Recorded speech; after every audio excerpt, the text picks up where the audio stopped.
자, 자리 앉으세요. 자리 앉으면 쫓아낼 거예요.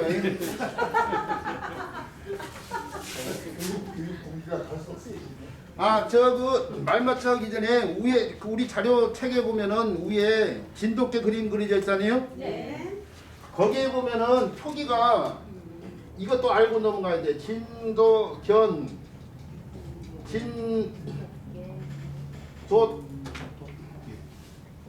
개, 그 다음에 진돗개 이렇게 했는데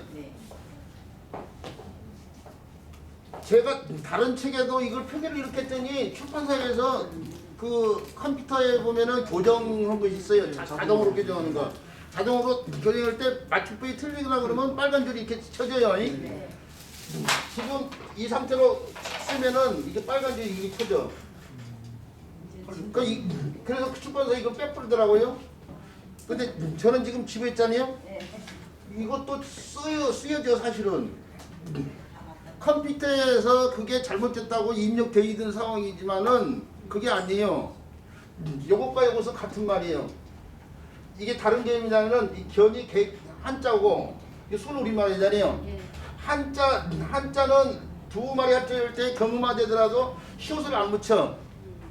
시옷을 진도견 했는데 요것은 우리가 이 시옷을 떼고 보면 진도깨 그렇게 발음돼. 이게 개가 아니고 개잖아요. 그러죠? 깨라고 발음하지 않게 그러기 위해서 시옷을 붙이는 거예요 지금. 그래서 이게 한자를 쓸 때는 진도견, 그다음에 순우리말을 붙일 때는 진도깨라고 하지 않기 위해서 진돗개. 그럼 이 진도개는 뭐이냐? 진도개는 뭐냐? 그렇죠. 진도에서 품종 유지를 위해서 군수인가요? 진도 군수가 품종 유지를 위해서 인증한 개가 있어요. 진도 자체에서만 키우는 진돗개를 말해. 이게 진돗개 천연기념물이잖아요. 이게 진도에서 그 품종 유지를 시키려면 진도에서 다른 개하고 섞이면 안 돼. 그러니까 품종 유지에서 진도에서만 지정을 해가지고 키우는 개가 있어. 품종 유지를 해서 천연기념물로. 그 개는 진돗개라고 해야 돼. 진돗개. 네. 이 개하고 달라. 이 개는 바깥에 나와. 진도를 품종 자체가 그 품종이면 바깥에 나와서도 이렇게 불리는데 이것은 진돗개로서 진도에서 사는 개만을 뜻해요. 그거 증명서 있잖아요. 혈통. 그런데 그것을 다 외출된 것은 그것은 혈통이 됐다고 치더라도 진돗개 취급이 안 돼. 진도 안에서만. 이게가 바깥으로 나오면 이제 이게로 바뀌는 거야. 이게가 진도 바깥으로 나오면 이게로 불려지는 거야 지금. 그래야지 진돗개가 품종이 계속 유지될 거 아니야. 그러잖아요.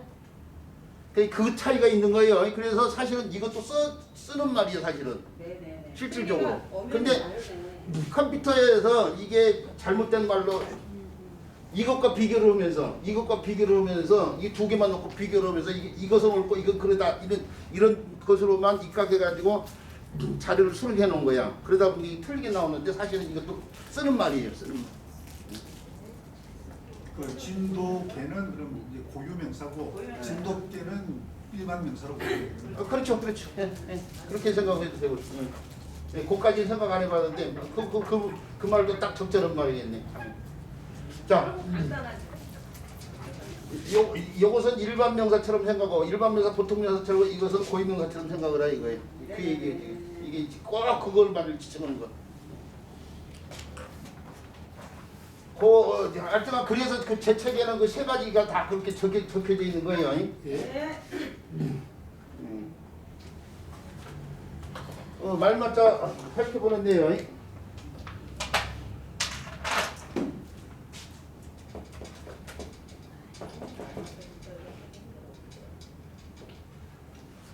앞 시간에 못 그린 그림을 갖다가 뭐 염소 그림도 그려보고 개 그림도 그려봤는데요.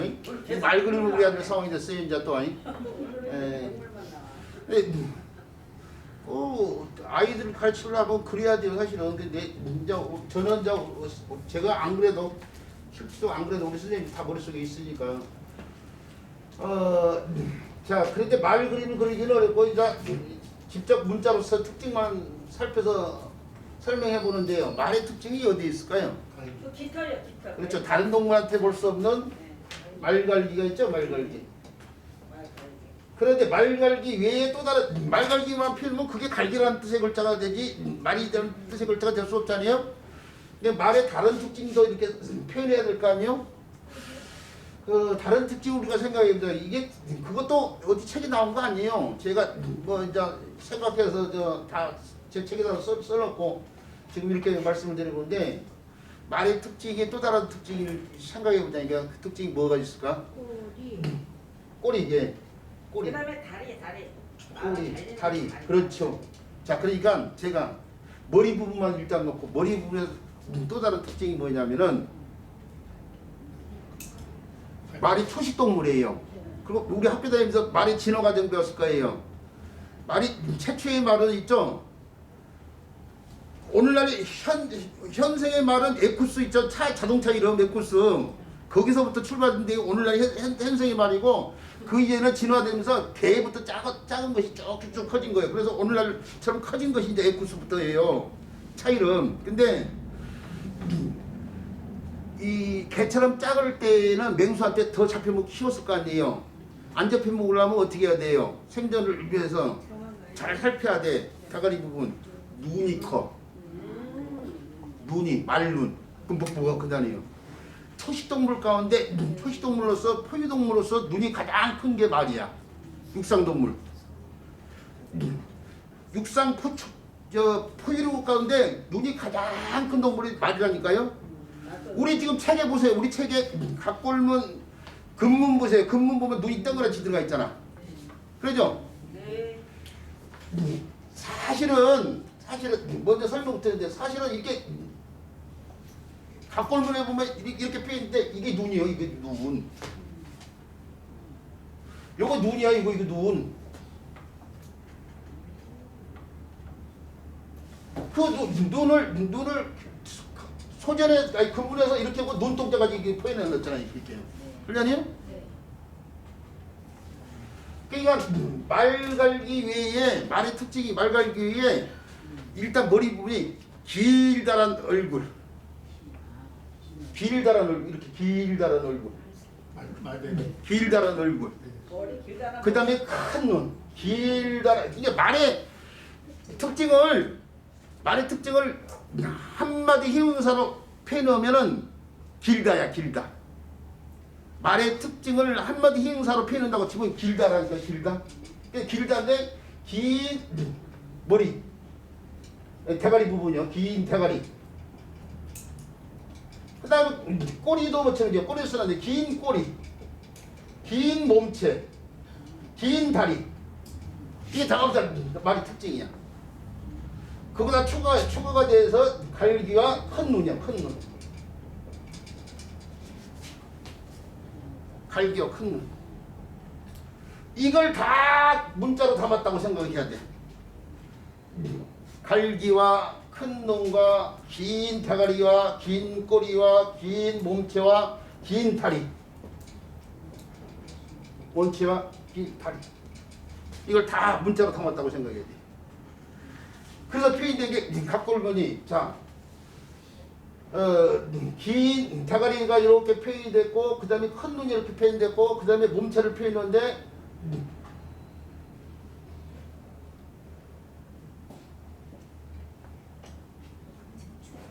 이런 식으로 표현됐잖아요.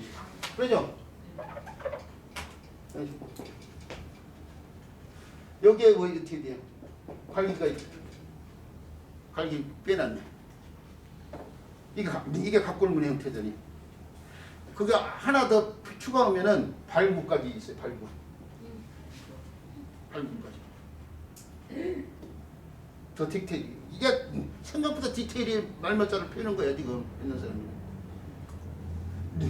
근데 이제 근문에 와서 좀 더 간략화되는데 몸체 머리에서 다리로 앞발로 이어진 것은 이왕 이렇게만 펴놓고 그 그냥 몸의 두께, 몸체를 갖다가 한 손으로만 이렇게 펴니까 이렇게. 그러니까 뒷다리 부분을 이렇게 펴놓고, 그다음 꼬리 부분을 이렇게 펴놓고, 그다음에 갈기 부분을 여기다 이렇게 펴주세요.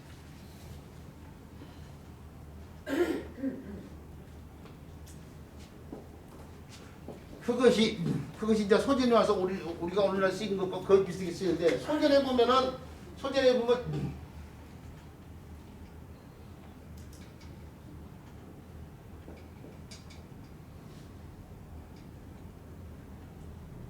이렇게 표현이 되어 있는데, 이게 눈이요. 이게 눈 부분. 이 길다란 얼굴 부분, 길다란 대가리 부분에 이게 눈이고, 이게 뭐예요? 갈기를 갖다 표현했고, 길다란 몸체에 요게 앞다리 부분, 요거 뒷다리 부분, 요게 꼬리 부분, 이 꼬리 부분이 이렇게 좀 강조가 많이 됐네. 그러나요? 그것이 오늘날의 글자로 정의가 되는데, 뭐 거의 비슷한 형태로 정의가 되어 있잖아요. 눈점 4개가 다리만을 뜻하는 것은 아니라는 걸 알 수 있어요. 이게 다리 부분은 요거가 사실 요거 두 개고, 나머지는 꼬리 부분인데, 꼬리 부분의 일부고 또 꼬리 부분의 일부가 더 포함됐다고 생각해야 돼. 원래 이게 말이 옆으로 있는 게, 옆으로 보면 다리 2개만 보이지 4개가 안 보여. 그러니 점 2개가 원래 다리 2개고, 나머지는 꼬리를 갖다 펴는 거예요. 근데 이것도 이거 이렇게 되고 이렇게까지 표현이 됐다니까요. 근데 요것과 요것이 점 2개로 옮겨갔다니까요. 그러니까 이것도 현장에서 아이들 교육할 때는 이게 2개만 다리고 이게 꼬리가 변화됐다 이렇게 설명하지 말라니까. 그냥 다리라고 하니까 이게 다리라고. 네. 우리는 이런 변화되는 과정을 디테일하게 하다 보니까, 거기다 매치해서 설명을 하다 보니까, 그러니까 뭐 이렇게까지 설명을 제가 하고 있지만은 현장에서 그러지 말라는 얘기인데, 하여튼 말이 변화되는 과정에서 이런 글자가 말맞자예요. 예, 말맞자고, 뭐 마이동풍이라든지요, 천리마뭐 할 때 쓰이는 맞자죠. 자, 요 글자는 다른 글자 구성에 도움을 줘서 음의 역할을 하는 글자예요. 음의 역할을 하는 글자로서 어미 맞자가 있어요. 어미 맞자.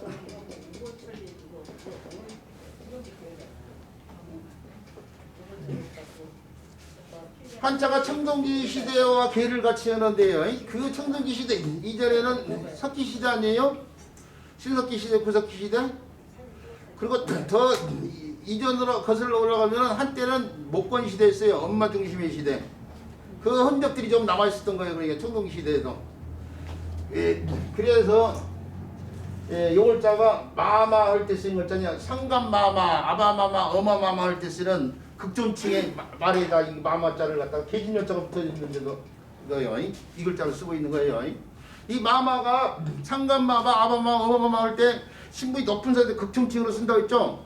이 극존칭으로 쓰는 마마를 천연도 이름으로도 불렀어요. 왜 그러면 천연도 이름으로 불렀냐? 내가 천연도 너를 높이 받들어 줄 테니까 나한테는 범접해 주지 마세요 하는 거야 지금.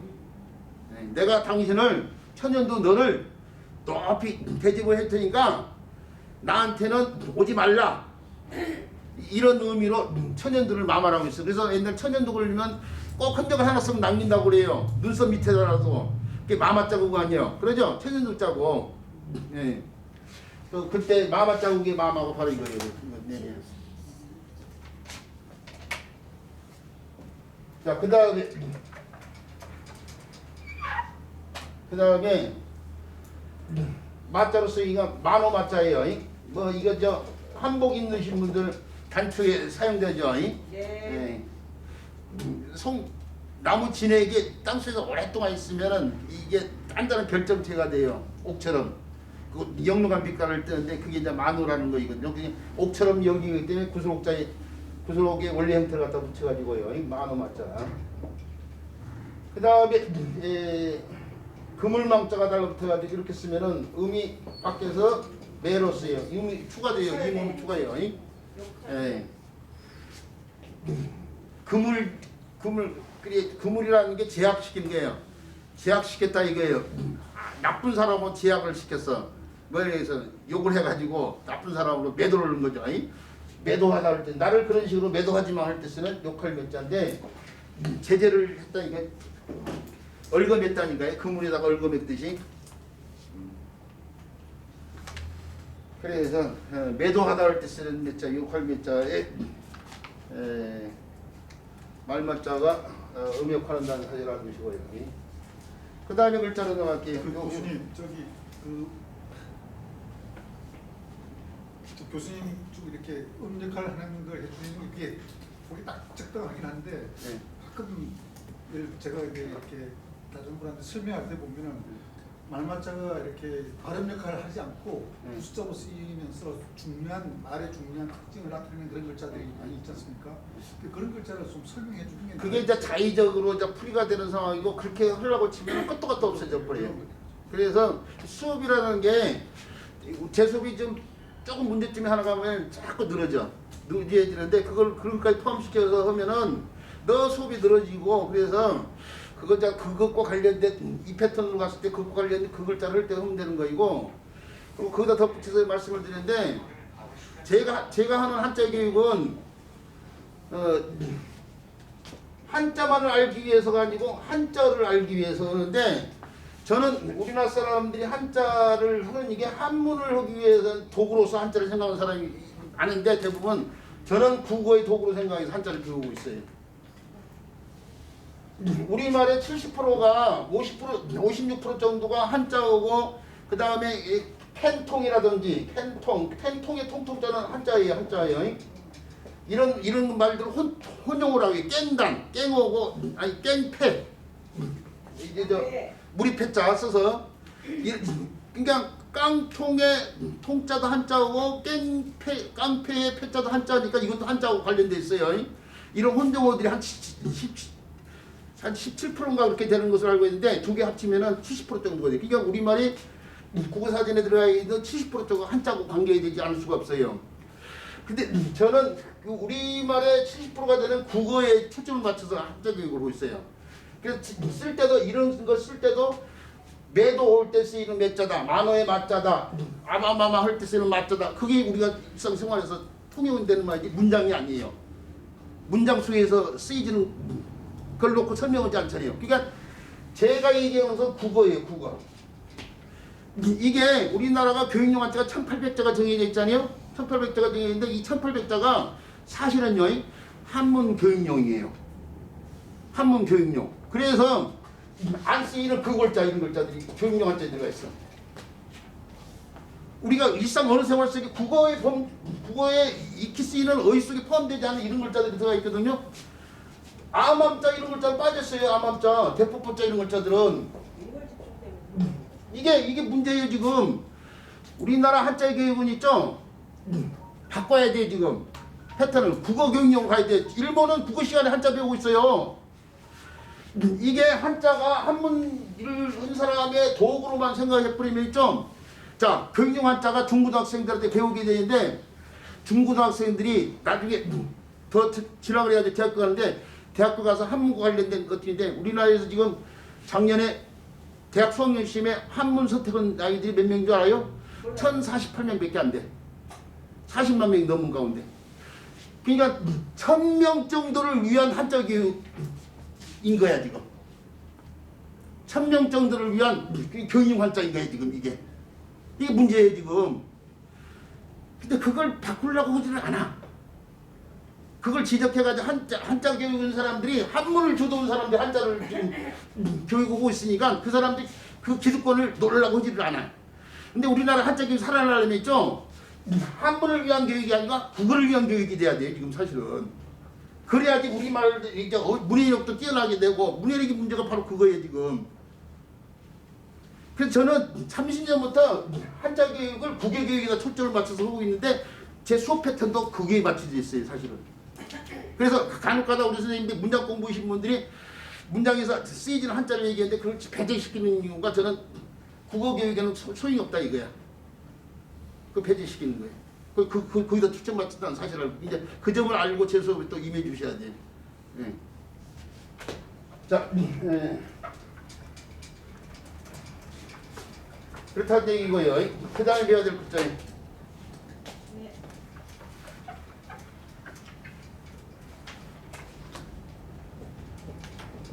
이게 자칫 쓰다가는 우리 책에는 다행히요. 제가 쓴 책에는 올바른 글자를 갖다가 찾아 쓰는데 이렇게 써놓은 책들이 있어요.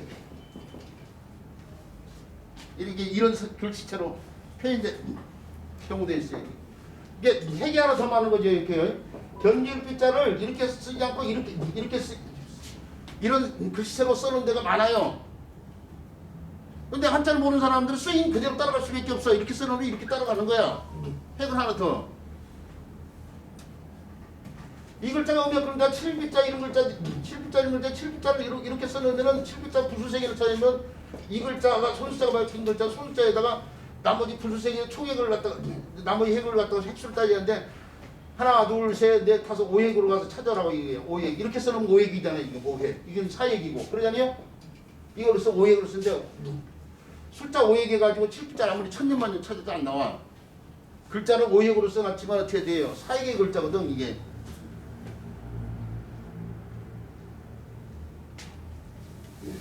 그러니까 이런 것부터 다 뜯어 고쳐야 돼 지금. 이런 것부터 다 뜯어 고쳐야 하는데 이런 것들을 고치지 않고 안 하고 그러고 있어요. 근데 다행히 우리 책에는 지금 맞게 지금 쓰여 있어요.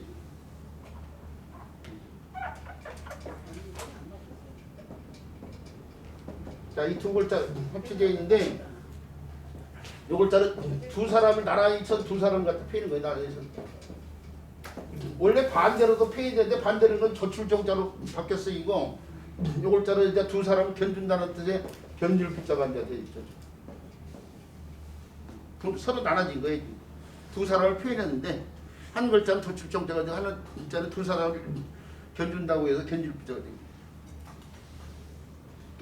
그 어우는 두 사람인 거예요. 두 사람.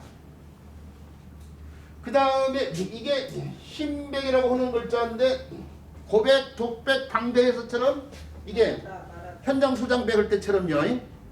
말한다는 뜻이 있잖아요. 그래서 말할 백이 되기도 하잖아요. 이 글자에 고문자를 보면 두 사람이 이렇게 나눠 있고 그 위에 가로갈자가 들어 있어요. 원래.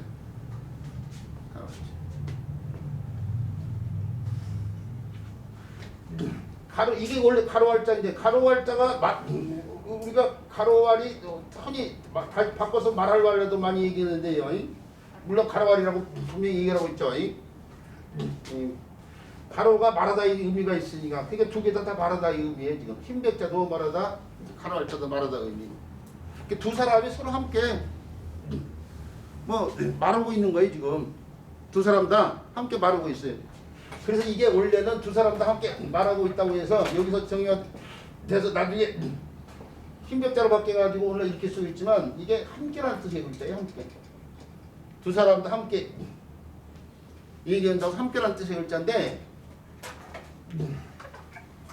호대로 오면서 두 사람 다 함께면 두 사람 다라는 뜻으로 함께가 다라는 뜻이 있어. 다 함께. 그래서 다라는 뜻으로 쓰면서 다개자로 쓰이자 함께를 나타내는 글자는 사람이 함께 오잖아. 사람 한번 붙여서 이렇게 쓰죠. 그러니까 요 글자가 갖고 있는 뜻의 일부를 다라로 쓰이고 함께를 나타내는 글자는 다시 인변을 이렇게 붙인 거예요. 지금. 그러니까 이게 함께 했자예요. 이거 의미 또 이제 호전하면서 좀 달라졌죠. 걔가 해가 되는데 백년해로 두 사람 다 함께 늙어라 이거죠.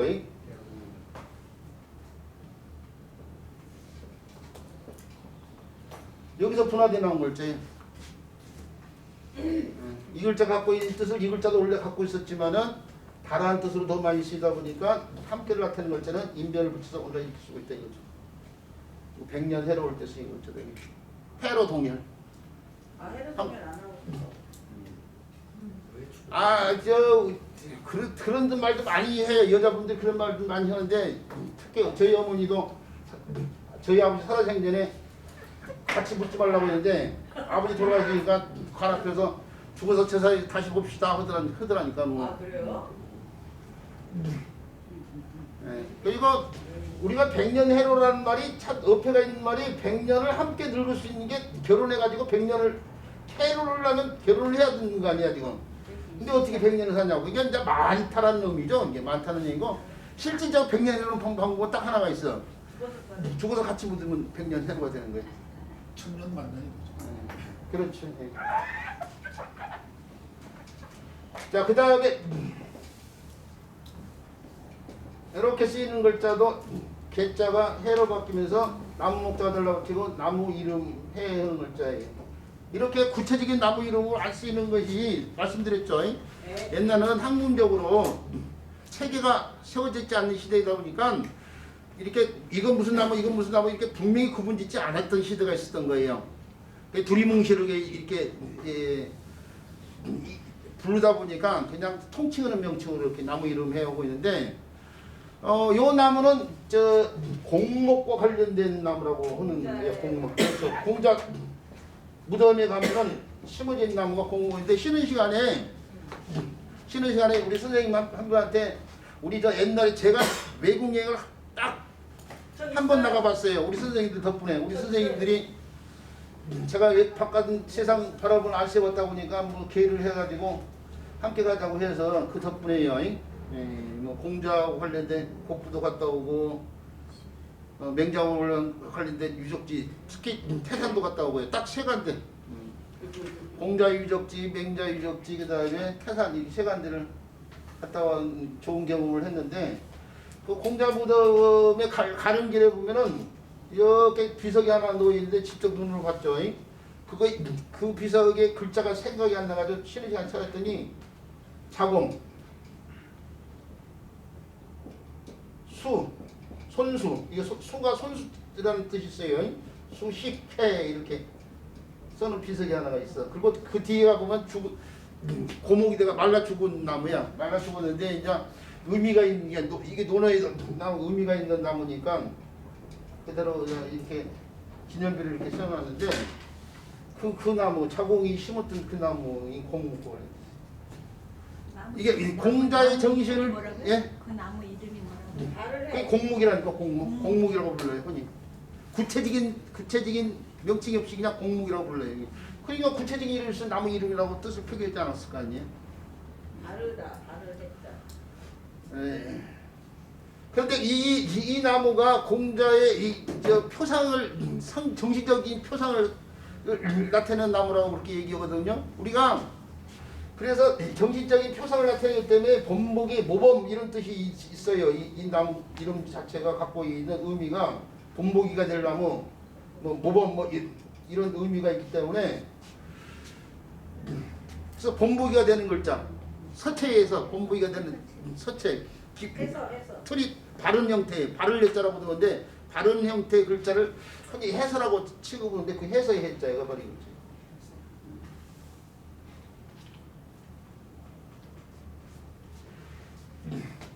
그 우리 선생님이 한 분이 불렀는데 이 이름이 이 나무가 구체적으로 무슨 나무인지 명쾌하게 설명하기가 힘들어요. 이게 뭐 우리가 알고 있는 소나무, 잣나무 이런 것 우리가 딱 보면 딱 떠오르는데 이것은 명쾌하게 무슨 나무인지를 지정하기가 어려워. 그냥 공자의 왜 자공이 심었던 그 나무다 그런 식으로만 얘기되어지고 있어요.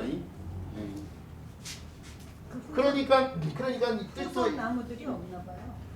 호선나무라고 뭐 만들기도 하고 그런데 그게 정확하게 그 나무 관련이 되지 않는지도 의문을 갖고 있어요. 자, 그렇다고 알아두시고 그 다음에 화할배자예요. 화하다는 게 서로 잘 섞인다 뭐 그런 거인데 해학적이다 할 때 쓴 글자예요. 말이 잘 섞여서 뭐 희롱하는 상황과 관련돼 가지고요.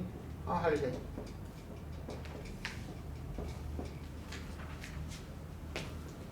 그 다음에 언덕부터가 바뀐 자부방이 달라붙어가 이렇게 쓰면은 개가 여의개자로 바뀌면서요. 언덕에 딛고 올라가게끔 해놓은 섬들이다 이거죠. 섬들. 발판. 계단을 때 쓰는 글자예요. 계급을 때 쓰는 글자예요.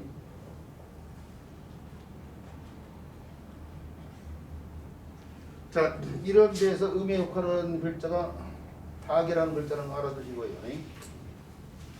그 다음에 배워야 될 글자.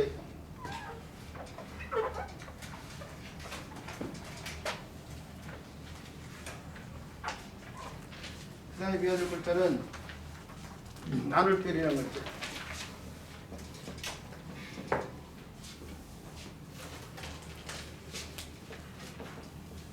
현장에서 교육을 하신 분들이 나눌 글자 쓰면은 무심코 이렇게 쓰는 사람들이 많아요.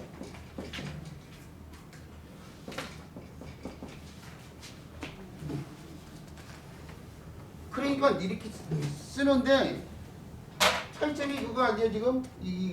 여기에 이게 힘력자 같은 게 들어가 이게 칼도자가 들어가는 형태인데 힘력자가 아니고 칼도자가 아니고 바로 이 형태인데 이건 글자의 피레기로서의 형태예요. 이건 힘력 칼도라는 글자인데 이게 그냥 하나의 피레기일 뿐인데 그러니까 힘력자나 칼도자에 익숙이 됐으니까 이것도 무심코 힘력자 칼도자로 썼고요. 그렇게 쓴 사람이 많은데 이걸 속자로 또 어떤 사전에 보면 속자로도 취급해놨는데 틀린 건 틀린 거예요. 아무리 사람들이 틀린 것을 옳게 쓴다고 해도 그건 틀린 건 틀린 거야. 이렇게 써가지고 설명 못하죠 한자를 이렇게 쓴 사람들은 이 글자가 뭔지를 모르고 있다는 거거든요. 그렇죠. 그래서 절대 힘력자나 칼도자 형태로 쓰면 안 된다는 거 알아두시고요. 자, 그 잘못된 글자는 지워버리고 그 다음에 제대로 된 글자를 놓고 분석을 해보는데 바로 두 개의 자소로 이렇게 합쳐져야 돼. 자, 요 글자는 살 바를 거라는 글자. 살 바를 거. 뼈에 있는 살을 바른다는 얘기. 살이 없어진 게 문드러져 없어지는 거. 발라내니까 살이 없어진다는 얘기고 살이 문드러 없어지는 상황일 수도 있는 거죠. 근데 살 바를 글자를 이렇게 뒀어요. 이렇게. 네. 좀 더 정확히 쓰라 이렇게. 요 글자가 어디서 봐요? 이 삐뚤어질게. 우리 부숫자 가운데 이 삐뚤어져 있어서 보죠. 부숫자로서는 뼈 글자에서 보죠. 뼈 글자. 네. 뼈 글자를 쓸 때에 이렇게도 쓰고 이렇게도 쓰는데 차이점이 이거지 않냐 지금? 이게? 요건 두 역으로 써야 되는데 이건 한 역으로 처리가 가능해.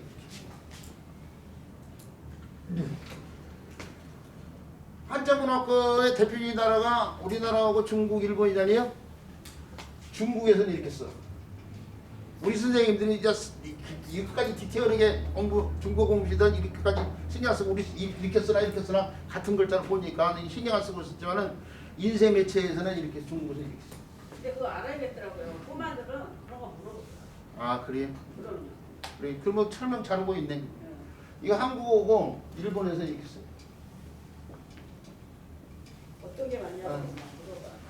두 개 다 맞다고 해야 진짜. 두 개 다 맞다고 해야 하는데 이게 이제 이 형태가 그러니까 이렇게 쓰는데 이게 어떻게 해서 이루어진 형태는 뼈 관련돼 있어요. 이게 뼈골이라는 글자인데 사람이 죽으면 살이 문드러 없어지고 축인물이 다 빠져나오고 뼈만 남게 되죠. 그럼 그 뼈도 어떻게 돼요? 백골이 진토된다는 말이 뜻이요. 진토로 흙이 돼서 이제 흙으로 돌아가는데 그 이전에 뼈가 부스러질 거 아니에요? 경골 이런 것들 사람의 뼈 가운데 가장 단단하기로 친 것이 경골이에요. 이게 경골, 무릎 경골인데 정강이 경골인데 경골뼈가 이렇게 있으면은 거기에 금이 이렇게 사방에 금이 이렇게 가요. 이렇게. 근데 금이 가는데 금이 갔을 때 뼈에 금이 간 형태를 갖다가 문자로 나타내는데 이렇게.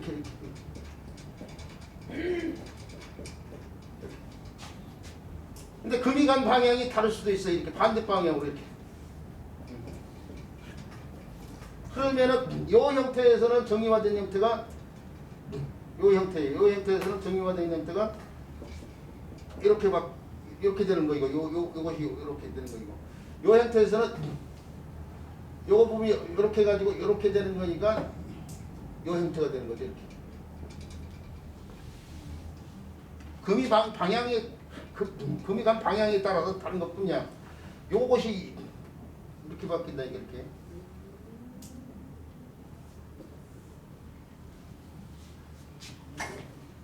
그러니까 금이 방이 이쪽으로 가냐 이쪽으로 가냐 두 개가 다 똑같은 글자예요. 그냥 습관적인 것뿐이야. 근데 이게 이제 원래는 살이 이렇게 붙어 있을 텐데 살이 문드레 없이고 뼈만 남은 상황인데 살이 없어지는 상황과 관련돼서 살이 바르다는 뜻이 나온 거예요 지금 살이 바르. 근데 그 글자가 다시 이렇게 표현하면은 그 글자가 검정 것으로 표현해 볼까요? 그 글자가 요 부위야 요 부위 이렇게. 요 부위가 두 개의 사선에 이렇게도 표현되고 이렇게도 표현되고 이거 이렇게가 이렇게 되는 거예요. 뼈가 날짜는 뼈앙상할 알자. 뼈앙상할 알자? 네. 뼈앙상할 알자도 그 내가 금관 형태에서 나왔어 사방이 금관 형태 그건 이제 달리 표현한 거야 이렇게. 이것도 이게 사방이 금관 형태거든. 근데 이 보세요 이게요. 요것은 이렇게 표현한 거야 이렇게 이런 식으로. 뼈앙상할 알자. 요거 하나 내가 이런 혁으로 표현한 거야. 또는 이렇게 해서 표현한 거. 무슨 말인지 알겠죠? 예, 우리 선생님하고 저하고 명칭을 좀 달리하고 있는데 저는 뼈앙상할 알이라고 하거든요. 뼈앙상할 알이라고 하는데 자 이것도 설명을 드릴게요. 제가 불사책을 최초로 쓴 사람이 우리나라예요. 다행번호 불사책을 최초로 썼는데 그걸 쓰는데 5년이 걸렸어요. 5년 쓰는데 그 책을 쓸 때 어떤 것까지 좋아해야 했냐면요. 명칭이 있죠. 부숫자 명칭이 책마다 조금씩 달라. 근데 책에다가는 뭔가 하나를 이제 그래서 조사를 했어. 우리나라에서 최고 큰 책이 많은 중앙국립도서관에 가지고 사전 유명한 출판사에 나온 사전 5권을 선택해서 금성출판사 뭐 민중서관 뭐 동아출판사 이런데 5권을 딱 추출해가지고 거기서 부숫자를 다 빼냈어. 그다음에 그 당시에 국정교과서가 있었어. 중학교 5종 교과서가 있었어 그때. 5종 교과서. 5종 교과서의 불사 명칭을 다 빼냈어. 그럼 전부 몇 개? 10개죠? 10개 명칭이 나와서 글자 하나 놓고 10개 명칭. 기준이야. 최고 많이 쓰이는 명칭 우선 정한다.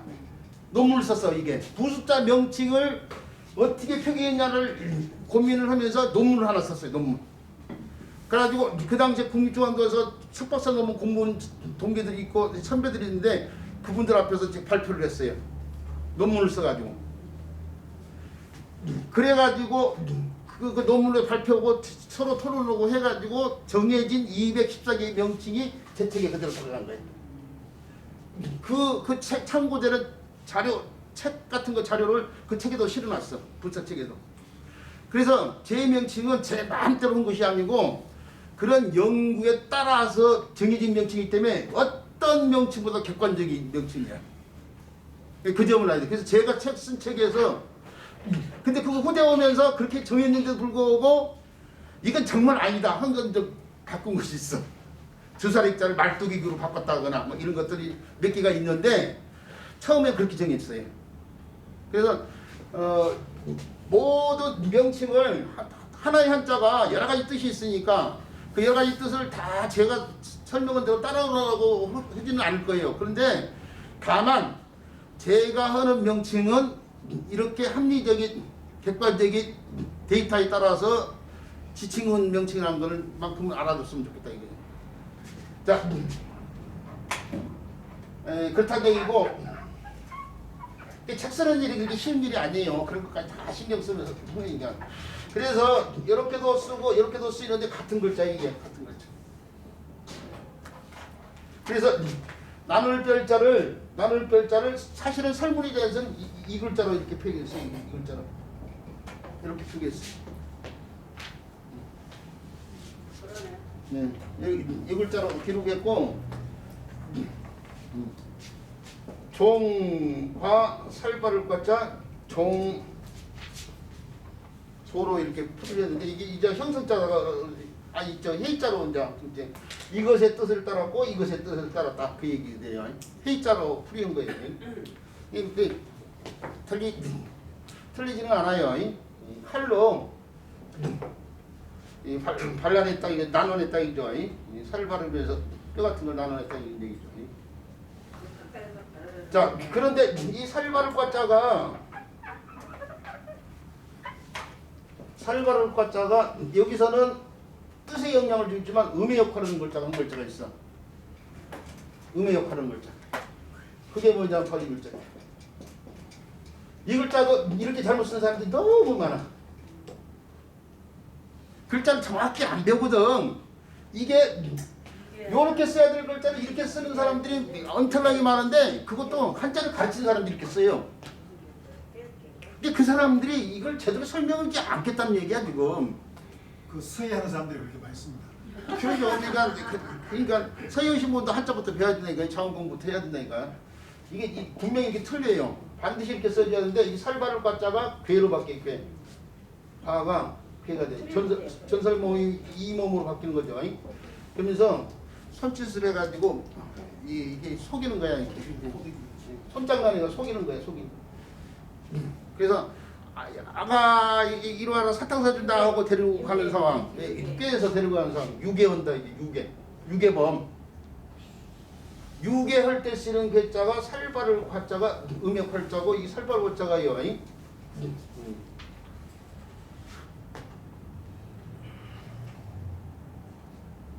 그런 글자는 무슨? 그리고 이 글자가 음역하는 글자로서 깨트릴 별, 펼, 팔 뭐 그래서 깨트릴 팔자. 별, 벌, 펄, 팔 뭐 이런 음의 변화를 생각하시라는 얘기죠. 팔이 되면서 손으로 깨트린다고 깨트릴 팔자에서 음의 깨트 위를 파자에서 음의 역할을 하는데 요 글자가 익히 쓰여지는 글자이지만 요 글자를 설명을 한 이유는 여덟 팔자의 가진 자야 이게. 아 진짜? 여덟 팔자. 여덟 팔자가 도용하기가 쉽잖아요. 여덟 팔자를 넉사자로 만들 수 있다는 여섯 육자로 특히 많이 도용할 수 있잖아요. 여덟 팔자를 문서 작성 시에 이렇게 써가지고 여섯 육자로 바꿀 수 도용할 수도 있으니까 금 8돈, 금 6돈 차이가 있잖아. 만약에 금과 관련된 거래를 한다고 치면은. 그래서 그런 걸 방지하기 위해서 기존의 글자보다 복잡하게 해가지고 그 기존의 글자를 대신한 걸 가전자라고 그래요. 가전자. 잘 알고 계시지만 가전자 1에서부터 10까지만 써보는데 이런 가전자로 쓰는 아이고 이를 가전자로 쓰는 글자는 이 글자 정자만 쓸게요. 이는 오래간만에 쓰니까 헷갈리네. 2, 3, 4, 5, 6, 7,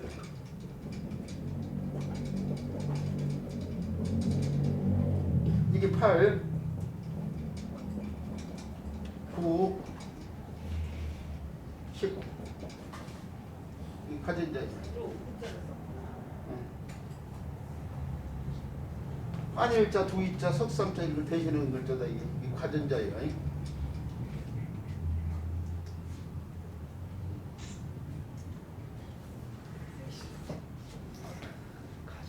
자, 이렇게 해서